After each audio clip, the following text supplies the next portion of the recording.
Costa Rica, 26 de febrero del 2026. Los temas principales que trataremos hoy son la maquinaria interna de contratación del Estado, la gestión de recursos naturales y tierras, el pulso económico a través de nuevas marcas y regulaciones corporativas y el impacto de los trámites burocráticos en el costo de vida. Y bueno, nuestra misión en esta exploración a fondo es entender cómo funciona verdaderamente el ADN de una nación en un jueves cualquiera. Básicamente se trata de ver cómo detrás de un lenguaje que a primera vista es sumamente técnico o legal y hasta un poco frío, se esconden historias alucinantes sobre el desarrollo, la protección del medio ambiente y la cotidianidad más pura de la gente. Lo fascinante aquí es que lo que en la superficie parecen simples trámites administrativos o, digamos, expedientes burocráticos archivados en cajas interminables, son en realidad radiografías exactísimas de las prioridades y de la evolución de una sociedad. Si desciframos este lenguaje, estos documentos dejan de ser listas aburridas. Se transforman en un mapa en tiempo real de hacia dónde se dirige el país, cuáles son sus tensiones internas más fuertes y cómo diablos hace el aparato estatal para intentar mantener todo en equilibrio sin que el sistema colapse. Ok, vamos a desempacar esto. Y quiero empezar por esa maquinaria invisible del Estado y la justicia. Porque cuando se habla del Ministerio de Justicia y Paz, las imágenes inmediatas que saltan a la mente de cualquiera son salas de tribunales inmensas, jueces dictando sentencias o abogados debatiendo leyes complejas. Claro, la imagen de película. Totalmente. Pero la realidad operativa que reflejan los registros es muchísimo más, terrenal. Hay una lista enorme de nombramientos en propiedad amparados por el Estatuto de Servicio Civil para puestos que literalmente mantienen el edificio en pie. Por ejemplo, nombran a un cocinero, Warren Mariano Venegas Jiménez, y junto a él toda una cuadrilla. De mantenimiento y soporte, me imagino. Exacto. Asistentes de cocina, trabajadores calificados en construcción civil, soldadores, electricistas y choferes. Si conectamos esto con el panorama general, la justicia es, antes que nada, una operación logística titánica. Quienes analizan políticas públicas a menudo se enfocan en la superestructura legal, pero la infraestructura estatal requiere un ejército de oficios técnicos. Dar de comer a miles de personas simultáneamente. Significa reparar tuberías que colapsan en la madrugada, soldar rejas por seguridad, mantener flotillas de vehículos rodando. Lo que vemos aquí es la operatividad física del Estado. Es el engranaje humano, el sudor real, que permite que esa abstracción llamada justicia existe en el plano físico. Y fíjate que a mí lo que me vuela la cabeza no es que un ministerio necesite un electricista. O sea, eso es obvio. Es la formalidad y el peso burocrático de integrarlos al servicio civil. El Estado asume un compromiso laboral a largo plazo, con todas las garantías de ley, solo para asegurar que la comida llegue caliente a los centros penitenciarios. Sí, es una maquinaria pesada. Y hablando de ese rol de administrador gigante, hay otro punto que me dejó pensando. Las famosas pensiones de gracia que otorga la Dirección Nacional de Pensiones. Ah, sí, un tema súper interesante. Otorgaron un par de estas pensiones a vecinas de San José, como Elizabeth Estrada Yarramendi y Saidi Gamboa Porras. Y los montos son súper precisos. Estamos hablando de poco más de 140,000 colones mensuales. 140,291 para ser exactos. Y ese detalle numérico, ese rigor, es fundamental para entender otra faceta del Estado. Para ponerlo en perspectiva, el Estado funciona en estos casos como un administrador de riesgos sociales de última instancia. Una pensión de gracia de aproximadamente 140,000 colones se convierte en un gasto fijo y perpetuo a cargo de la Tesorería Nacional. Que no es muchísimo dinero. Exacto, no son cifras astronómicas que vayan a desestabilizar la macroeconomía, claro, pero son montos estrictos de subsistencia. Reflejan cómo la maquinaria burocrática administra y focaliza sus redes de apoyo. Básicamente es un salvavidas de emergencia institucionalizado.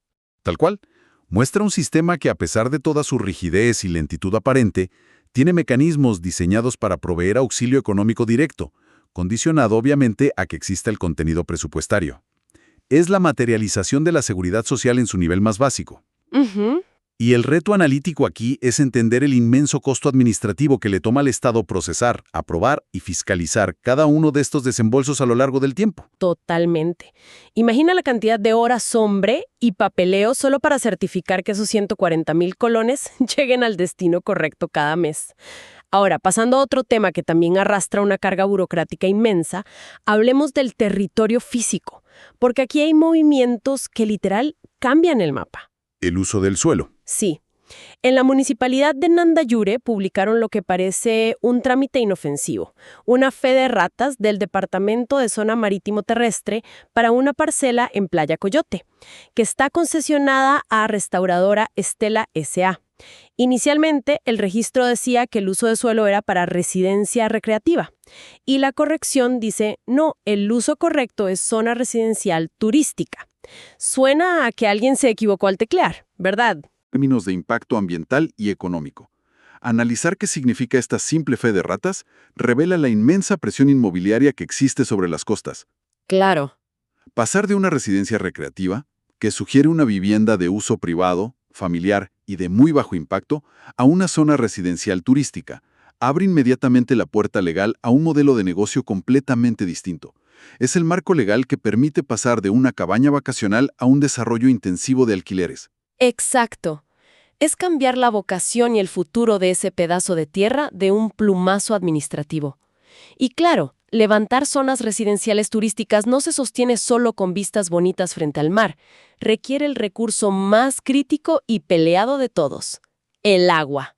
El gran cuello de botella. Sí, y aquí es donde los números de la Dirección de Agua del MINAE se vuelven súper reveladores y honestamente un poco alarmantes. Por un lado tienes proyectos en Bahía Ballena, en Osa, pidiendo caudales minúsculos. Una cooperativa de turismo agroecológico pide 0.05 litros por segundo de un pozo. Y Ticozón Investments pide 0.04 litros de una quebrada. Cantidades mínimas. Mínimas. Pero al mismo tiempo ves a un condominio horizontal en Nosara pidiendo concesiones de agua subterránea por 1.5 y 3.5 litros por segundo, para consumo humano y riego de pasto, o sea, 5 litros por segundo solo para mantener áreas verdes y amenidades en Nosara, mientras otros operan con fracciones de un litro. ¿Cómo decide el Estado quién tiene la prioridad ahí? Esa es exactamente la fricción central de nuestro modelo de desarrollo. Esto ilustra de manera perfecta la tensión constante en las zonas costeras. Quienes siguen los temas ambientales saben que el agua define el techo absoluto del crecimiento económico. Sí. Otorgar 5 litros por segundo a un solo proyecto en una zona que históricamente ha enfrentado estrés hídrico dicta indirectamente el futuro de toda la comunidad circundante. Es que, si se hace la matemática un segundo, 1 litro por segundo son como 86,000 litros al día. 5 litros por segundo son más de 430,000 litros diarios. La Organización Mundial de la Salud dice que una persona necesita unos 100 litros al día. O sea, el agua de ese condominio podría abastecer a más de 4,000 personas diariamente, para regar pasto en la época seca del Pacífico. Y ese volumen te dice todo sobre la balanza del poder económico y el desarrollo inmobiliario. La Dirección de Aguas tiene la tarea casi imposible de balancear esto basándose en estudios técnicos. Lo que estamos presenciando en estos registros es un conflicto socioambiental latente. Definitivamente. Es el pulso constante entre fomentar el crecimiento económico intensivo, que genera empleos de construcción a corto plazo, y la preservación de los recursos hídricos subterráneos que garantizan la viabilidad de la zona a largo plazo. Es una decisión de vida o muerte para el ecosistema, que está disfrazada de un trámite de concesión ordinario. ¡Qué locura! A mí de verdad me vuela la cabeza ver cómo un documento tan árido contiene un debate tan explosivo. Y esto me lleva a otro punto. Aquí es donde se pone realmente interesante, porque esa lucha por los recursos y el desarrollo inmobiliario está profundamente conectada con el ecosistema comercial del país. El pulso económico. Así es. Si miras los registros de nuevas marcas comerciales, es como ver el electrocardiograma de la economía latiendo. Tienes marcas súper tradicionales, de esas que evocan el desayuno de toda la vida, como Yema Dorada. Y en la misma página, una ola de servicios que apuntan a un país completamente globalizado. Es una radiografía de la diversificación. Totalmente. Aparecen academias de inglés como Pura Vida TEFL Academy, que claramente apuntan a certificar profesores para el extranjero. Vemos ropa deportiva especializada con Umi Gymwear, laboratorios registrando líneas oftalmológicas como Ofta y marcas de licores artesanales como Araucana. Es una diversidad brutal. Esa mezcla es el síntoma inequívoco de un mercado interno hiperdinámico. Pero si vamos un paso más allá del simple registro de marcas, lo que resulta verdaderamente revelador desde el punto de vista regulatorio es la inmensa ola de modernización corporativa. ¿En qué sentido? Al revisar los edictos de personas jurídicas, hay decenas y decenas de empresas, desde Global Center hasta Inversiones Guapa CR y Cebol Sociedad Anónima, realizando asambleas extraordinarias para modificar sus pactos sociales y añadir un correo electrónico oficial. Todo esto para cumplir con la Ley 10597. ¿Y por qué correr por un simple correo electrónico? Para cualquiera que nos escuche, tener un email es lo más básico del mundo desde hace 20 años. ¿Qué cambia realmente a nivel corporativo? Cambia las reglas fundamentales del juego legal. Para entender el impacto de esta ley, hay que recordar cómo funcionaba el sistema antes. Históricamente, en muchas partes de América Latina, si el Estado, Hacienda o un demandante quería notificar a una sociedad anónima, tenía que buscar un domicilio físico. Ajá, y a veces ni existían. El fin de la era del papel y de la evasión por domicilio desconocido. Claro, se acabó la excusa de «es que no me encontraron en la oficina». O sea, blinda el ecosistema empresarial, lo hace transparente y le da una seguridad jurídica enorme a la inversión extranjera. No podemos competir globalmente si nuestras notificaciones legales dependen de encontrar una casa azul detrás de una pulpería. Exactamente. Es el inicio definitivo de la gobernanza corporativa digital. Sin embargo, toda esta modernización y estandarización global tiene un costo de entrada altísimo para el productor local. Y ahí es donde entra el rol de Procomer, la promotora del comercio exterior. Sí, y esos números duelen. Porque si una empresa pequeña quiere cruzar fronteras, las tarifas oficiales están documentadas y no perdonan. El costo de procesamiento de una solicitud para un exportador autorizado es de $110. Pero si ese productor necesita una inspección técnica fuera de la gran área metropolitana, la tarifa se dispara hasta los $1,395. Es una barbaridad de diferencia. $1,400 para un emprendedor rural es una barrera gigantesca. Obliga a tener músculo financiero solo para empezar a jugar en la liga internacional. Y ese es quizá uno de los contrastes más poéticos y a la vez más crudos de la economía nacional que revelan estos documentos. Porque mientras hablamos de gobernanza digital, tarifas de inspección en dólares y exportaciones de alta tecnología, en ese mismo registro público, ese mismo día, se inscriben las marcas de ganado. Sí, yo me quedé helada viendo eso. Literalmente son los diseños geométricos, los fierros calientes para marcar las reses. Tienes a un señor, Edgardo Antonio Gutiérrez, registrando su diseño en Huatuso y a Ramón Runulfo Agüero asegurando el suyo en Turrubares. Es un choque de mundos en un mismo documento legal. Es una imagen poderosísima. Tienes a la Costa Rica que exporta servicios globales bajo estándares de la OCDE, conviviendo pared con pared en el registro legal con la Costa Rica rural, ganadera, que sigue operando bajo lógicas patrimoniales de hace 100 años.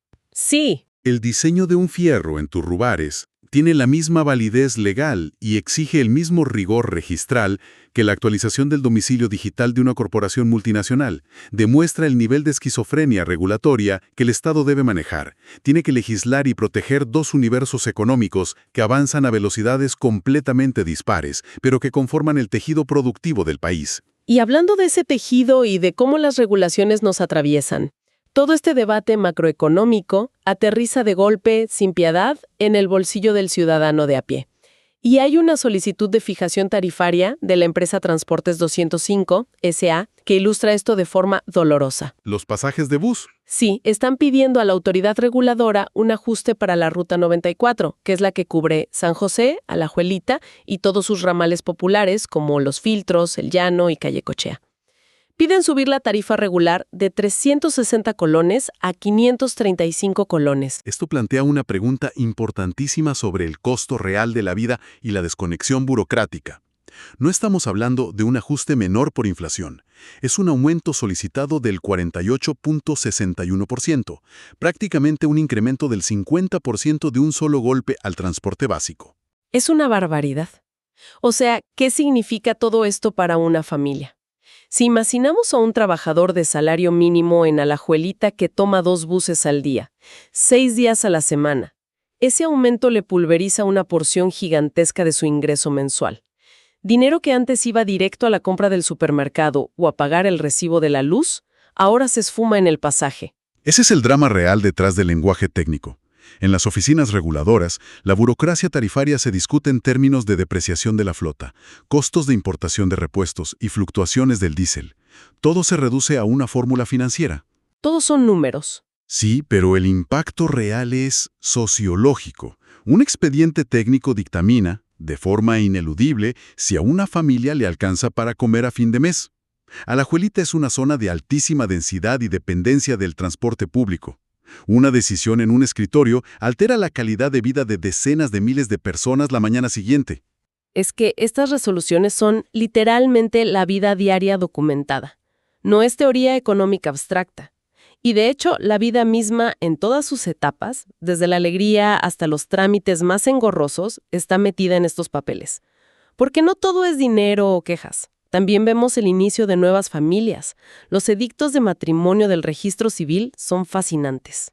Ah, sí, la parte más humana de los registros. Claro, vemos, por ejemplo, en Siquirres, a Edward José Villarreal, un inspector de calidad de 28 años, y a Jocelyn Andrea Víquez, una operaria de planta de 37 años, anunciando legalmente su intención de casarse.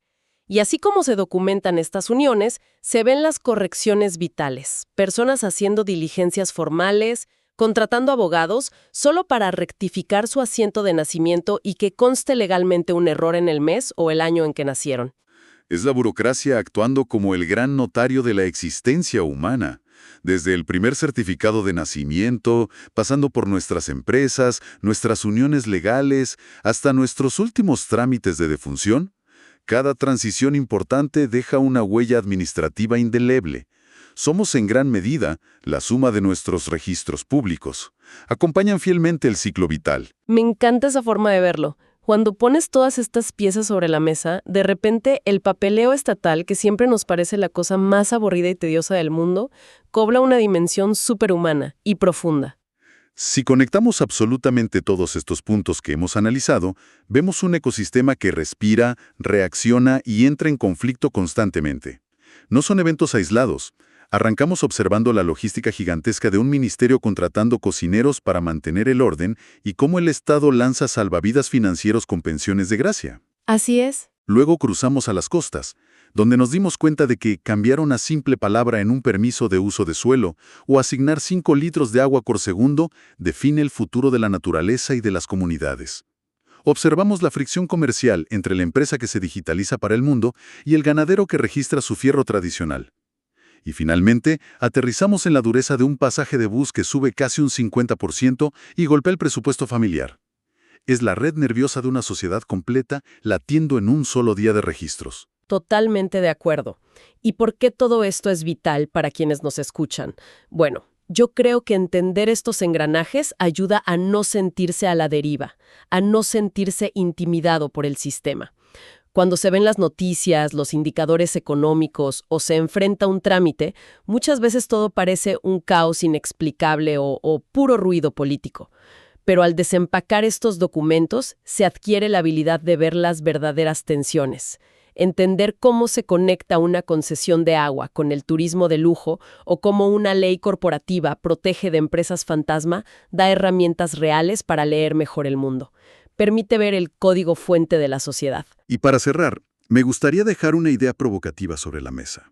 Imaginemos un escenario donde, dentro de 300 o 400 años, los futuros historiadores o arqueólogos sociales intentan comprender cómo vivíamos nosotros hoy.